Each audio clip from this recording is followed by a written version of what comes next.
নবীজি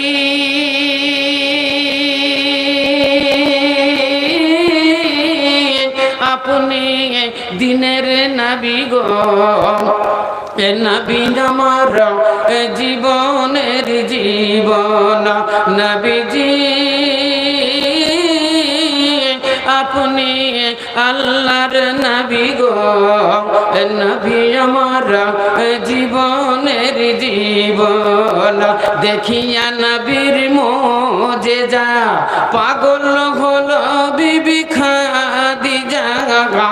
দেখিয়া নবীর মোজেজা পাগল হলো বিবি খাদিজা।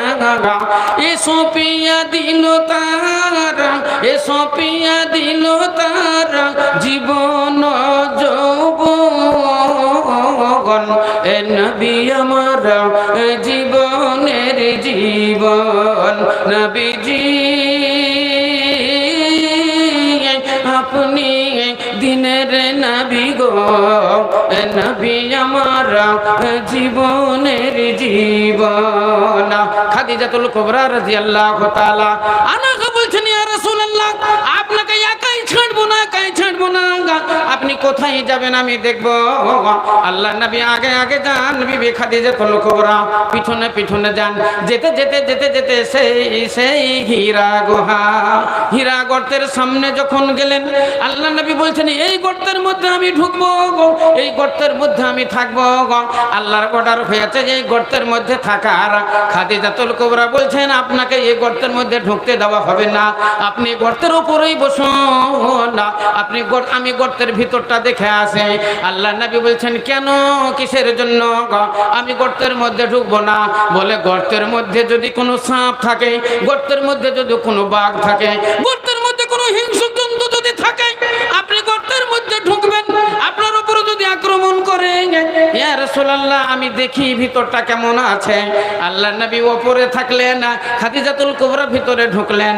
বলেন এবার ভাবেন, আল্লাহর নবীর উপরে আক্রমণ করবে হিংস্র জন্তু, বাঘ দংশন করবে সাপে, কিন্তু খাদিজাতুল কুবরাকে কি দংশন করবে না? সাপ যদি থাকে তো খাদিজাতুল কুবরাকে কি কামড়াবে না? উনাকে দংশন করবে না? কিন্তু না, নিজের জান দিয়ে দিবে। আমি আগে জান দিয়ে দিব, তারপরে আপনার জান, আপনাকে ঢুকতে দেওয়া হবে না। দেখেন কত প্রেম, কত ভালোবাসা, নিজের স্বামীর উপরে কত দরদ, নিজের স্বামীর উপরে কত ব্যথা, স্বামীর উপরে কত মায়া মমতা। বলছেন ইয়া রাসূলুল্লাহ আগে আমি প্রবেশ করব, যা কিছু আমার উপরে হবে তারপরে আপনি প্রবেশ করবেন, আপনাকে গর্তের মধ্যে ঢুকতে দেওয়া হবে না। খাদিজাতুল কুবরা গর্তের মধ্যে ঢুকলেন, দেখছেন অনেক মাকড়সার জাল, অনেকগুলো আবর্জনা, অনেক আবর্জনা ভিতরে পড়ে আছে। আবর্জনাগুলো তিনি পরিষ্কার করতে লাগলেন। পরিষ্কার করে সমস্ত কিছু পরিষ্কার যখন হয়ে গেল, আল্লাহর নবীকে বললেন ইয়া রাসূলুল্লাহ এবার আপনি এই গর্তের মধ্যে প্রবেশ করতে পারেন। আল্লাহর নবী গর্তে ঢুকে পড়লেন। খাদিজাতুল কুবরা সালাম জানিয়ে দিয়ে বললেন ইয়া রাসূলুল্লাহ আপনাকে এইখানে রেখে দিয়ে আমি চলে গেলাম, কিন্তু আমি চলে গেলাম আমার মনটা এই গর্তের মধ্যে রেখে গেলাম। জোরে সোরে বলেন একবার সুবহানাল্লাহ। এরই নাম হলো স্বামী স্ত্রী, একেই বলা হয় হ্যাঁ স্বামী আর স্ত্রী। কিন্তু আমাদের এখন বর্তমান যুগের স্ত্রী আর স্বামীর কতটা তফাৎ, কত ডিফারেন্স আপনারা দেখলেই বুঝতে পারবেন যে এখনকার মেয়েরা কেমন আপ টু ডেট, এরা কি চায় আর ওরা কি চায়। ইসলাম দরদি ভাইয়ের আমার, আল্লাহর নবীকে রেখে দিয়ে চলে গেলেন খাদিজাতুল কুবরা। আল্লাহর নবী ধ্যানে বসে গেলেন। বলেন ধ্যান কতদিন করলেন? আপনি মনে করবেন হয়তো 3 দিন ছিলেন, আর কেউ মনে করবে হয়তো 1 সপ্তাহ ছিলেন, কেউ মনে করবে হয়তো 1 মাহিনা ছিলেন। আজকে বলে দিচ্ছি শুনেন, আল্লাহর নবী 3 দিনও ছিলেন না, 7 দিনও ছিলেন না, আল্লাহর নবী 1 মাহিনা ছিলেন না। আল্লাহর নবী ওই গর্তের ভিতরে 6টি মাহিনা ছিলেন, 6 মাস আল্লাহর নবী ওই গর্তের মধ্যে সাধনা করেছেন, আল্লাহ রাব্বুল আলামিনের ইবাদত বন্দেগী করেছেন, আর আল্লাহকে আল্লাহ আল্লাহ বলে ডেকেছেন, আর বলেছেন রব্বুল আলামিন আমার উম্মতের জন্য তুমি জীবন বিধান দাও, জীবন বিধান দাও, যাতে তারা চলতে পারে সিধা পথে। যাতে চলতে পারে তারা সোজা পথে, তারা সিরাতে মুস্তাকিমে যেন চলতে পারে, তারা যেন জান্নাতের পথ খুঁজে পায়, এরা জাহান্নামে যেন চলে না যায়। আল্লাহ এই জন্য তুমি আইন বই একটা দাও। আইন ছাড়া বেআইনি মানুষ চলতে পারেন না। বলেন আমরা তো ভারতবর্ষের নাগরিক, আমরা তো এখানে সেখানে যাই, বলেন তো আপনি বেআইনি চলতে পারেন? হ্যাঁ, সরকারি আইন আপনাকে মানতেই হবে। যদি মানুষ সরকারি আইন না পেত আর আইন যদি না থাকতো তাহলে তো মানুষ দুনিয়াতে বাঁচতো না, এক অপরকে কেটে কুটে মেরে ধরে খাম খাদ্যে খাম করে দিত, আর যে যা পারত তা তো লুটপাট করে নিয়ে নিত। যার মেলায় জমি ছিল জমিগুলোকে লুটপাট করে নিত, যার মেলায় আমের বাগান তার আম গাছ কেড়ে নিত, যার বউটা সুন্দরী উল্টাড়ি নিয়ে পালিয়ে যেত, যার বিটি ভালো তাকে না বলে টেনে নিয়ে চলে যেত। কিন্তু একটা আইন আছে, আপনি যেতে পারবেন না, যেমনই হাত দিবেন তেমনি আপনাকে পাকড়াও করা হবে, আপনার জন্য জেল আছে, ফাঁসি আছে। ইসলাম দরদি ভাইয়েরা আমার, রাস্তায় চলবেন দেখবেন জাতীয় রোড 34 নম্বর জাতীয় রোডে দাঁড়াবেন, দেখবেন অনেক গাড়িগুলো যায়, 4 চাকা গাড়ি যায়, 10 চাকা গাড়ি যায়, সিএসটি যায়, এসবিএসটি যায়, আবার দেখবেন রকেট গাড়িগুলো যায়, ঝাঁ করে চলে গেল পার্শ্বে দিয়ে, আপনি এমনি করে তাকান, গাড়ি তো চলে গেল, এত জোরে গেল, কিন্তু দেখবেন ওই গাড়িটার পিছনে লেখা আছে ট্রাফিক আইন মেনে চলুন। অর্থাৎ আপনি যেমনই ভাবে যান না কেন, যতই জারে যান না কেন, ট্রাফিক আইন আপনি মেনে চলুন। যদি হদ অতিক্রম করে চলে যায় আপনাকে পাকড়াও করা হবে, ধরা হবে। তো এই ট্রাফিক আইন মেনে চলুন, সরকারি আইন আপনাকে মেনে চলতে হবে। রাস্তায় চলতে গেলে ওই রকম এই পৃথিবীতে আপনার জীবন যাপন করতে গেলে আল্লাহর আইন মেনে চলতে হবে, সেটাই আইন বই, সেটাই হলো আল কোরআন। মহান আল্লাহ রাব্বুল আলামিনের নবী ওই হীরা গর্তের মধ্যে 6 মাস সাধনা করলেন, 6 মাস আল্লাহকে আল্লাহ বলে ডাকলেন, আর আল্লাহর জপমালা জপলেন, আর উম্মতের জন্য এই বিধি বিধান আল্লাহর কাছে চাইলেন।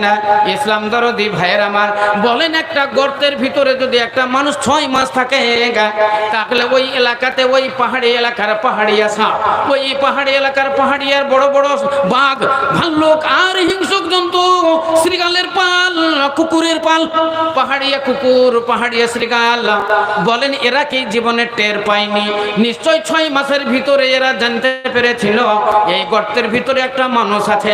বাঘের দল জানতে পেরেছিল এই গর্তের মধ্যে একটা মানুষ আছে, সাপের দল জানতে পেরেছিল গর্তের মধ্যে একটা মানুষ আছে, শ্রীগালের পাল জানতে পেরেছিল এই গর্তের মধ্যে একটা মানুষ আছে, ওই মানে পাহাড়িয়া কুকুর জানতে পেরেছিল এই গর্তের মধ্যে একটা মানুষ আছে।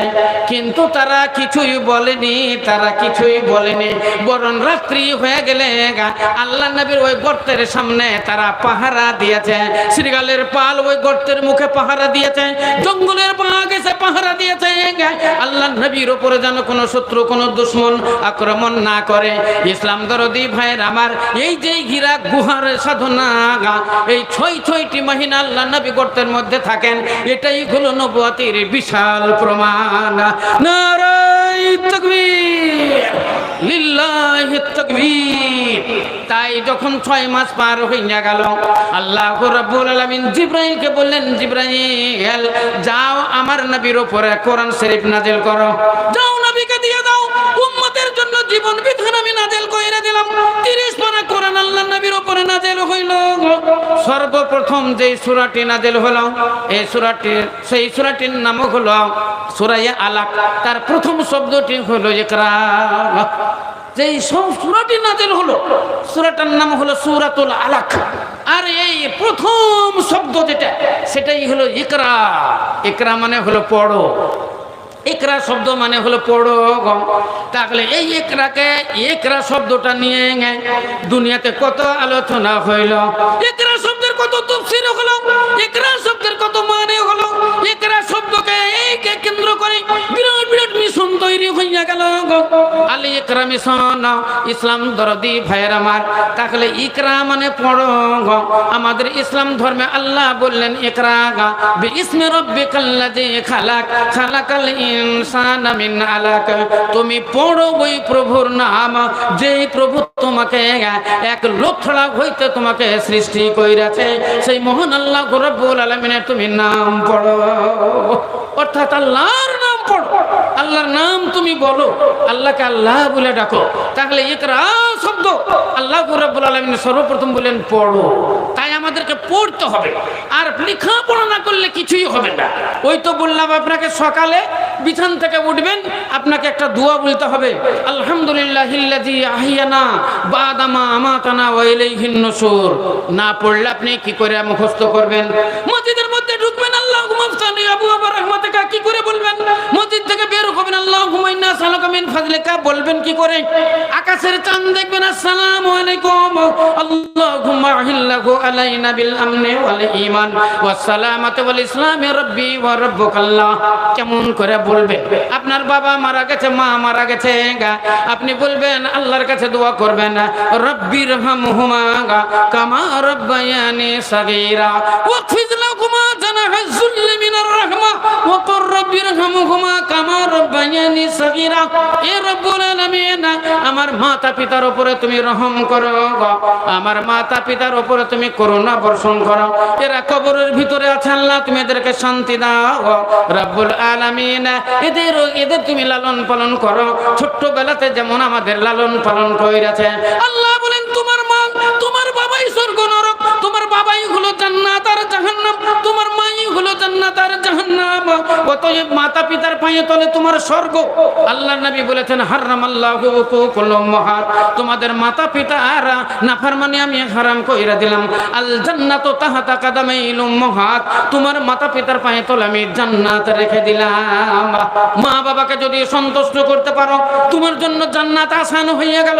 মা বাবা যদি তোমার অসন্তুষ্ট হইয়া যায়, তাহলে তোমার জন্য জাহান্নাম হইয়া গেল। তুমি যতই মাথা ঠুকে ঠুকে কপালে তুমি কালো ঘাটা ফেলে দাও না কেন, তোমার গিটগুলোনে যদি কালো ঘাটা পড়ে যায়, আর তোমার মা যদি অসন্তুষ্ট হয়ে যায়, তোমার বাবা যদি অসন্তুষ্ট হয়, সারা জীবনের ইবাদত বন্দেগী তোমার বেকার হয়ে যায়। ডক্টর জাকির নায়েককে একটা খ্রিস্টানের মেয়ে একটা ছোট্ট চিরকুট দিল, চিরকুটে লিখে দিয়েছে, এ জাকির নায়েক আইনাল জান্নাহ, আপনারা যে জান্নাত জান্নাত করেন, বলেন জান্নাত কোথায় রয়েছে, জান্নাত কোথায় আছে, আর জাহান্নাম কোথায় আছে? মেয়েটি মনে মনে ভাবছিলেন, ডক্টর জাকির নায়েক বলবে আর জান্নাত উপরে রয়েছে, জাহান্নাম নিচে আছে। কিন্তু ডক্টর জাকির নায়েক বললেন, আল জান্নাতু তাহতা কাদামাইল উম্মাহাত, জান্নাত তোমাদের মাতা পিতার পায়ে তলে রয়েছে। মেয়েটি তালি মেরে বলেছিল, ডক্টর জাকির নায়েক বেশক তুমি ঠিক বলেছো, ডক্টর জাকির নায়েক তুমি ঠিক বলেছো। আমি মনে মনে ভাবছিলাম তুমি অন্য কিছু বলবে, কিন্তু তুমি বলে দিয়েছো আল জান্নাতু তাহতা কাদামাইল উম্মাহাত। ইসলাম দরদি ভাইয়ের আমার, তাহলে মাতা পিতার পায়ে তলে স্বর্গ, মাতা পিতার পায়ে তলে জান্নাত। আপনি ওই মায়ের জন্য দোয়া করবেন, রব্বিরহামহুমা কামা রাব্বায়ানি সাগীরা ওয়াকফিজ লাহুমা জানাহাজ যুল্লি মিনার রাহমা ওয়া কুর রব্বিরহামহুমা কামা রাব্বায়ানি সাগীরা। এবং মাতা পিতাকে তুমি ডাকবে, যত সুন্দর ভাষা তোমার আছে, তুমি মাকে ডাকতে গেলে তোমার কাছে যত রকমের ব্যাকরণের ভাষা, যত রকমের ভালো ভাষা, যত শুদ্ধ ভাষা তুমি জানো, যত মিষ্টি ভাষা তুমি জানো, ওই মিষ্টি ভাষাতে তোমার আব্বাকে ডাকো, ওই মিষ্টি ভাষাতে তোমার মাকে ডাকো। তোমার মাকে মা জননী বলে ডাকলে তোমার নামায়ে আমলে 10টা নেকি লিখে দেওয়া হবে, আর তোমার নামায়ে আমল থেকে 10টা গুনাহ মাফ করে দেওয়া হবে, আর 10টা দরজা তোমার জন্য বুলন্দ করে দেওয়া হবে। জোরে সোরে বলেন একবার সুবহানাল্লাহ। ইসলাম দরদি ভাইয়ের আমার, এইটাই জীবন বিধান। আল কোরআনে মহান আল্লাহ রাব্বুল আলামিন আমাদের প্রথম জীবন থেকে শেষ পর্যন্ত যা কিছু দরকার, একটা মানব কুলের জন্য যত সমস্যা আছে, সমস্ত সমস্যার সমাধান মহান আল্লাহ রাব্বুল আলামিন এই কোরআন শরীফের মধ্যে লিখে দিলেন, বলে দিলেন। অতএব এটাই হলো আমাদের জীবন বিধান, এটাই হলো আমাদের জীবন বিনা। আমরা এই কোরআন আর হাদিস এই দুটোকে যদি পাটরি তৈরি করে আমাদের ট্রেন যদি চালিয়ে দিই, জীবনের ট্রেন, তাহলে অ্যাক্সিডেন্ট হইবে না, অ্যাক্সিডেন্ট হইবে না। আল্লাহ রাব্বুল আলামিন বললেন, বান্দারে আমি তোমাদের জন্য এগুলা ফরজ করে দিলাম। মুসলমানদের জন্য নামাজ ফরজ, মুসলমানদের জন্য রোজা ফরজ, মুসলমানদের জন্য হজ যাকাত ফরজ। কিন্তু জেনে রাখবেন, নামাজ সবারই জন্য ফরজ নয়, রোজাও সবারই জন্য ফরজ নয়, হজও সবারই জন্য ফরজ নয়, যাকাতও সবারই জন্য ফরজ নয়। কিন্তু ইসলামের শিক্ষা করা, কোরআনের শিক্ষা করা প্রত্যেক মুসলমান নর নারীর উপরে ফরজ। প্রত্যেক মুসলমান নর নারীর উপরে ইসলামের শিক্ষা করা, কোরআনের শিক্ষা করা, হাদিসের শিক্ষা করা, দুনিয়াতের শিক্ষা করা ফরজ। নামাজ সবারই উপরে ফরজ নয়। যারা নাবালক নাবালিকা তাদের উপরে নামাজ ফরজ নয়। যারা পাগলা পাগলি খেপা খেপি এদের উপরে নামাজ ফরজ নয়। যারা আজ জালে উমরে পড়ে গেছে জ্ঞান হারিয়ে ফেলেছে এদের উপরে নামাজ ফরজ নয়। আবার মুসাফির যারা তাদের টাইম টেবিল নাই, এরা নামাজ পড়বে যখনই টাইম পাবে, এদের টাইম নির্দিষ্ট নাই, এদের উপরে জুম্মাও ফরজ নাই। ইসলাম দরদি ভাইরা আমার, রমজান মাহিনার রোজা প্রত্যেক মুসলমান নারীর উপরে ফরজ নয়। প্রত্যেক মুসলমান নারীর উপরে ফরজ নয়। রমজান মাহিনার রোজা কাদের উপরে ফরজ? যারা সুস্থ সবল রোগ মুক্ত। একলা একটা করে যদি তফসির করতে যাই 10 মিনিট টাইম লাগবে, অতটা আমি বলতে পারছি না। আপনার শর্টের উপরে বলে দিলাম, সুস্থ সবল রোগ মুক্ত এই তিনটে জিনিস যার ভিতরে থাকবে তার উপরে রোজা ফরজ। অসুস্থ যারা হবে তাদের উপরে রোজা ফরজ নয়। যারা রোগাক্রান্ত তাদের উপরে রোজা ফরজ নয়। তাহলে বোঝা গেল রোগ মুক্ত যারা নয় তাদের উপরে সিয়াম ফরজ নয়। অনেক মেয়েদের উপরে রোজা ফরজ নয়। পাগলা পাগলিদের উপরে রোজা ফরজ নয়। খেপা খেপিদের উপরে ফরজ নয়। যারা কমসিন বাচ্চা তাদের উপরে রোজা ফরজ নয়। মুসাফিরের উপরে রোজা ফরজ নয়। ওয়ালিল হুবলা গর্ভবতী মহিলা যারা তাদের উপরে রোজা ফরজ নয়। ওয়ালিল মুরজিয়া যাদের কোলে দুধ খাওয়া বাচ্চা আছে তাদের উপরে রোজা ফরজ নয়। যারা নিফাস মানে হায়েজবতী মেয়ে, যারা ঋতুবতী মহিলা তাদের উপরে রোজা ফরজ নয়। যাদের নিফাসওয়ালা মেয়ে এদের উপরে রোজা ফরজ নয়। ইসলাম দরদি ভাইয়ের আমার, মহান আল্লাহ রাব্বুল আলামিন তাকে কাউকে কাউকে একবারে ছুটি দিয়ে দিয়েছেন, আর কাউকে কাউকে বলেছে এই রমজান মাহিনা পার হইয়া গেলে 1 বছরের মধ্যে তোমরা যদি পারো এই রোজা তোমরা পালন কইরে নিও। তাহলে বোঝা গেল নামাজও সবার উপরে ফরজ নয়, রোজাও সবার উপরে ফরজ নয়, হজও তো সবার উপরে ফরজ নয়। হজের জন্য 3টা শর্ত আছে। 1 নম্বর হলো যাদের রাহা, 2 নম্বর হলো রাস্তার আমন আমানা। আপনি রাস্তাতে যাবেন, হজ করতে যাবেন, মক্কা মদিনা জিয়ারতের জন্য যা টাকা পয়সা লাগে এই টাকা পয়সা তার থাকার দরকার। আবার যাবার আসার জন্য খাবার দাবারের যা প্রয়োজন এই খাবার দাবারেরও দরকার। এবং রাস্তা আমন আমান চাই, রাস্তায় যাবেন আসবেন যেন কোনো বিপদ না হয়। বিপদ আপদ যদি থাকে তাহলে সেই টাইমে হজ ফরজ নয়। রাহে আমান, রাস্তা যেন আমন আমান থাকে, শান্তি থাকে, কোন রকমের ঝুট ঝামেলা না থাকে, যুদ্ধ ঘোষণা যেন না হয়। রাস্তায় যুদ্ধ ঘোষণা হয়ে গেল, যুদ্ধের সময়তে আপনার হজ বন্ধ থাকবে, আর না হয় আপনার উপরে হজ ফরজ নয়।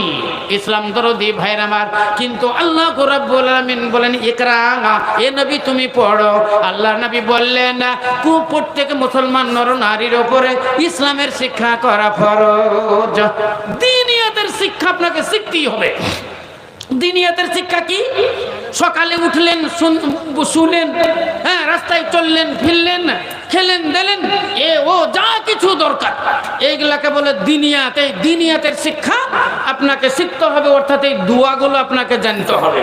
এই দোয়াগুলো এখন দোয়াই বলে যদি তো 3 ঘন্টা শুধু দোয়াই চলবে, তো আমি কালেকশনটা কখন করব? তো সেই জন্য বলছি এই দ্বীনিয়াতের শিক্ষা প্রত্যেক মুসলমান নর নারীর উপরে ফরজ। আর আল্লাহ রাব্বুল আলামিন বললেন, বান্দা তোমাকে এই দুনিয়াতে আমি পাঠালাম আমার ইবাদত বন্দেগীর জন্য। দুনিয়াতে যা কিছু আমি বানালাম সব কিছু আমি তোমার জন্য বানালাম। আসমান বানালাম তোমারই জন্য, জমিন বানালাম তোমারই জন্য, চন্দ্র সূর্য গাছপালা নদ নদী পাহাড় পর্বত বানালাম তোমার জন্য, আর তোমাকে বানালাম আমার ইবাদত বন্দেগীর জন্য। তাহলে ইবাদত বন্দেগীর মধ্যে মূল বন্দেগী হলো নামাজ। যত ইবাদত আছে, যত বন্দেগী আছে, সমস্ত বন্দেগীর মূল বন্দেগী, মূল ইবাদত সেটাই হলো সালাত, নামাজ। তাহলে নামাজ পড়তে গেলে বলেন কোথায় পড়বেন? আপনি মাঠে নামাজ কতদিন পড়বেন? বাড়িতে নামাজ কতদিন পড়বেন? আপনার তো নামাজ পড়তে গেলে একটা জায়গার দরকার হবে, তো সেই জায়গাটার নামই হলো মসজিদ। তাহলে এই মসজিদের জন্য আপনার সামনে দেখতে পাচ্ছেন বিশাল মসজিদ। এই মসজিদ তৈরি হচ্ছে, বহু টাকার দরকার। এই মসজিদে বহু টাকার দরকার। আজকে দেখবেন আল্লাহর বান্দা এই আসমানের তলাতে, জমিনের উপরে এমন এমন আল্লাহর বান্দা আছে যারা 1 লক্ষ টাকা দান করবে, 3 লক্ষ টাকা দান করবে, 50,000 টাকা দান করবে, 10,000 করবে, 5,000 করবে। আল্লাহ যাকে যেমন টাকা দিয়েছে তেমনি সেই আল্লাহ রাস্তায় দান করবে। তো আমি সর্বপ্রথম আল্লাহ রাস্তাতে আপনার জন্য একটা দোয়া দিব। বলেন সর্বপ্রথম দান কার আসছে আল্লাহ রাস্তায়?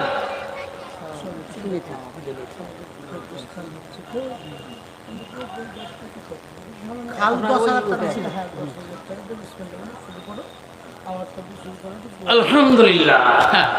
তাহলে আমাদের তো লিস্টে আছেই দান, কিন্তু সর্বপ্রথম দান আমাদের গ্রাম থেকেই আসলো। আপনারা শুনেছেন ডাক্তার বুলু সাহেব যে ভগবান গোলাতে ওনার চেম্বার, আবার বিরাট নার্সিং হোম তৈরি করেছেন। হ্যাঁ, ওই নার্সিং হোমেরই মালিক উনি সর্বপ্রথম দিয়েছেন 10,000 টাকা। এই 10,000 টাকা দিয়ে আমরা শুরু করছি জালসার দানের দোয়া। ইনশাল্লাহ দেখবেন আস্তে আস্তে 10 লাখ, আপনাকে বলেছি 1 লাখ, 2 লাখ, 3 লাখেরও দান আমাদের আসবে, আমাদের বিশাল আশা। তো সর্বপ্রথম এই ডক্টর আবুল খায়ের সাহেব, ইনার জন্য একটু সবাই মিলে হাত তুলে একটু দোয়া দেন। হ্যাঁ, ভাবি জান ওনার স্ত্রী ইন্তেকাল করেছেন, আরো বাবা মা তো চলেই গেছে, উনি এখন সুস্থ আল্লাহর রহমতে।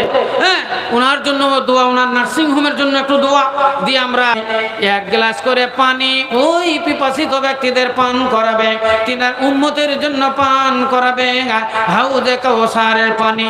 রব্বুল আলামিন সেই দিন তাকে এবং তার বংশধর, তার আত্মীয় স্বজন যারা কবর গৃহে আছে, রব্বুল আলামিন সকলকে তুমি হাউজে কাউসারের পানি পান করায়ো। রব্বানা তাকাব্বাল মিন্না, রব্বানা তাকাব্বাল দুআনা, রব্বানা তাকাব্বাল মিন্না, আমিন সুম্মা আমিন। আসেন ভাই, এগিয়ে গিয়ে চলেছেন, আর দেরি করেন না, একের পর এক ইনশাল্লাহ। হ্যাঁ, খুব তাড়াতাড়ি দানগুলো বলেন, আপনাদের দোয়ায় খেয়াল করবো। আর এটাই হলো আসল জিনিস। হাদিসের মধ্যে লেখা আছে, মানুষ যত ইনকাম করুক না কেন, বস্তার বস্তা যদি টাকা ইনকাম করে, মানুষ কোটি কোটি টাকা যদি ইনকাম করে, 10 তলা 20 তলা বিল্ডিং যদি বানায়, যদি গোটা মাঠকে মাঠ কিনে নেয়, তার কিছুই নয়, তার কিছুই নয়। আল্লাহ নবী বললেন, এ দুনিয়ার মানুষ, তোমাদের ওইটাই তোমাদের, যেটা তুমি খেয়ে নিলে ওটা তোমার মাল, যেটা পরিধান করলে সেটা তোমার মাল, আর আখিরাতের জন্য তুমি যেটা দান করলে এটাই তোমার মাল। বাদ বাকি তোমারা মাল নেই হ্যায়, এ তো গৈরু কা মাল হ্যায়। বুখারী শরীফে হাদিস, আল্লাহ নবী বললেন, যা সম্পদ তুমি দুনিয়াতে রেখে চলে গেলে, এ তোমারা মাল নেই হ্যায়, এ তো গৈরু কা মাল হ্যায়, ওগুলা পরের মাল। তাহলে আখিরাতের ব্যাংক ব্যালেন্স করেন, আখিরাতের জমা করেন, আল্লাহ রাস্তায় দান করেন, এই মসজিদ নির্মাণ করেন, আল্লাহর ঘর নির্মাণ করেন। আল্লাহর ঘর নির্মাণ করলে আল্লাহ পরকালে আপনার জন্য সুখময় স্থান জান্নাত নির্মাণ করবেন।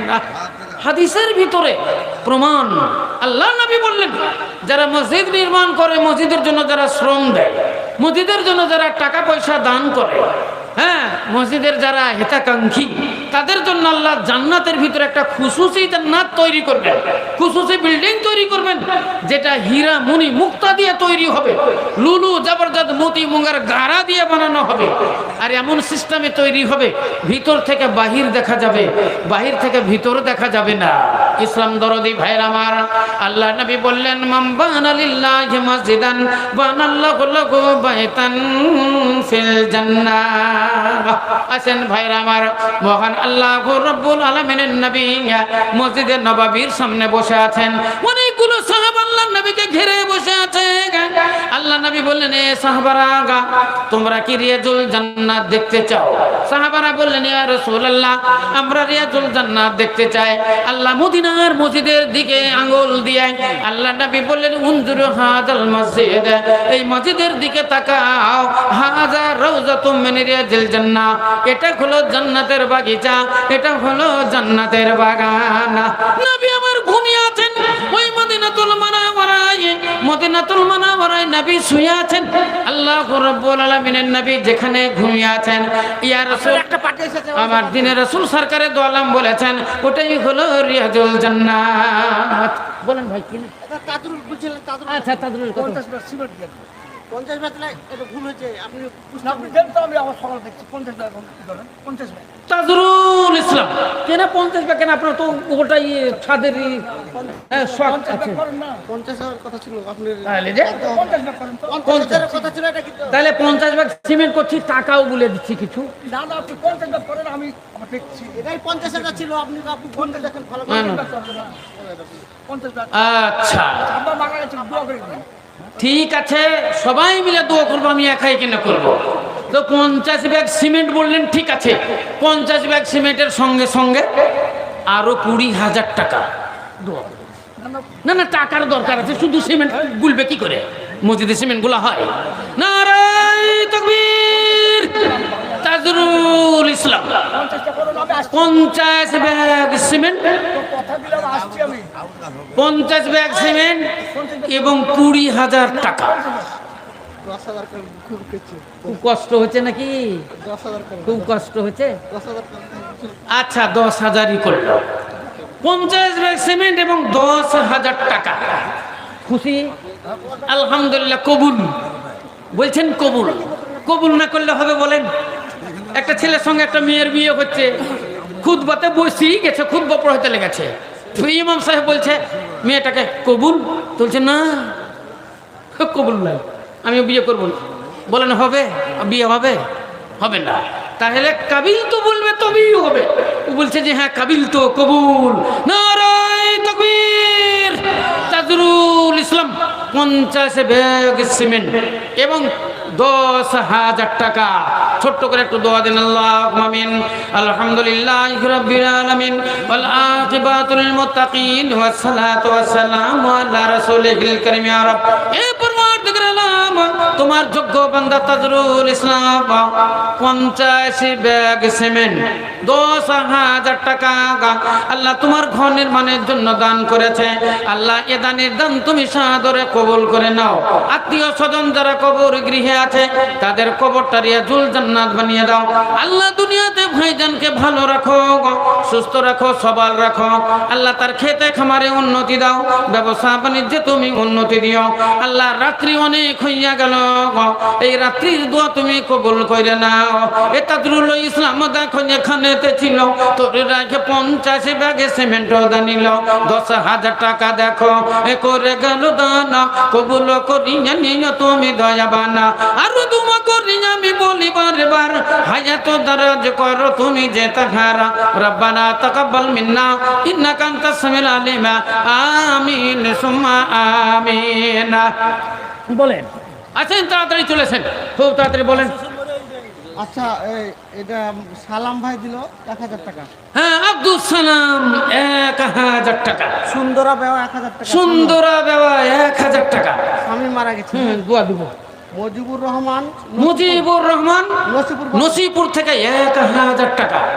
ইউসুফ আলী সিসাপাড়া, সিসাপাড়া থেকে ইউসুফ আলী 5,000 টাকা। আলহামদুলিল্লাহ, আলহামদুলিল্লাহ, জাযাকুমুল্লাহু খায়র, জাযাকাল্লাহ, হাইয়াকাল্লাহ। মেয়ের চাদর থেকে 13,200। হ্যাঁ, মেয়েদের কাছ থেকে চাদর এলো 13,200 টাকা। একটু ছোট্ট করে দোয়া দিন, আল্লাহুম্মা আমিন।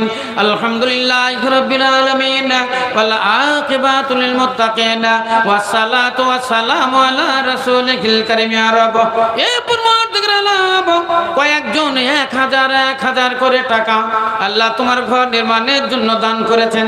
একজন দিয়েছে 5,000 টাকা, মেয়েদের তরফ থেকে এলো 11,000 টাকা, কেউ 13,000 টাকা, কেউ দেখো 10 টাকা করে গেল দান, কেউ দেখো 20 টাকা দিয়ে চলে যান, কেউ দেখো 100 টাকা দান দিল, কেউ 500 টাকা দিয়ে চলে গেল। এই মতো একে একে এলো কত দান। কবুল করি নিয়ে তুমি দয়াবান, আর দুয়া করি আমি যোগ পাকরবানা, মাফ করে দিও তুমি ছোট বড় গুনাহ। রব্বানা তাকাব্বাল মিন্না ইন্নাকা আনতাস সামিউল আলিম। আমিন সুম্মা আমিন। আছেন যারা বড় বড় পার্টি আছেন, যে নামগুলো আমি আপনাদের সামনে প্রকাশ করেছি, তারা কোথায় কোথায় আছেন? আছেন ইলিয়াস সাহেব, কোথায় আছেন?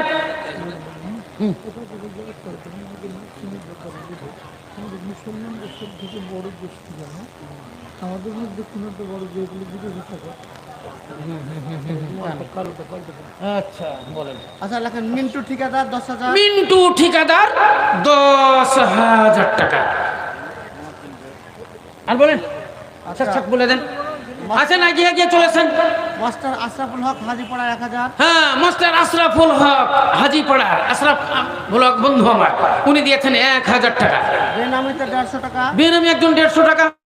আমিরুল ইসলাম কুচগিরিয়া। আমিরুল ইসলাম কুচগিরিয়া থেকে 500 টাকা।